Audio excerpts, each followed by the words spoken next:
बिस्मिल्लाहिर्रहमानिर्रहीम, अस्सलाम वालेकुम। आप देख रहे हैं नेशनल न्यूज़ और मैं हूं सुबान कुरैशी। खबर शामिल करते हैं सरदारपुर से। मोहम्मद आसिफ की रिपोर्ट के मुताबिक म्यूनसिपल कमेटी की नाअहली शहर भर की गलियां पानी से डूब गईं।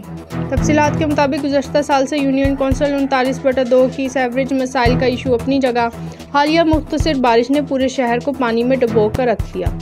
TMA के बिल्कुल सामने मोहल्ला तारकाबाद में बारिशों से गलियां तालाबों का मंजर पेश करने लगी।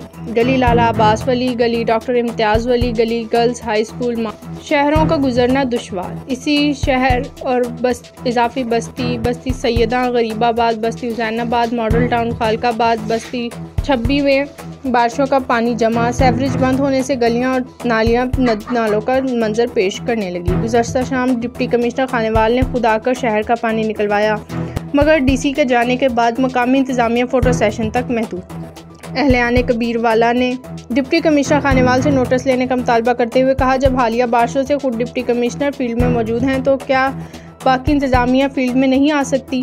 शहरियों का ये भी कहना था कि मकामी इंतज़ामिया खुद फील्ड में निकले और इस मसले को हल करवाने में अपना अहम किरदार अदा करे।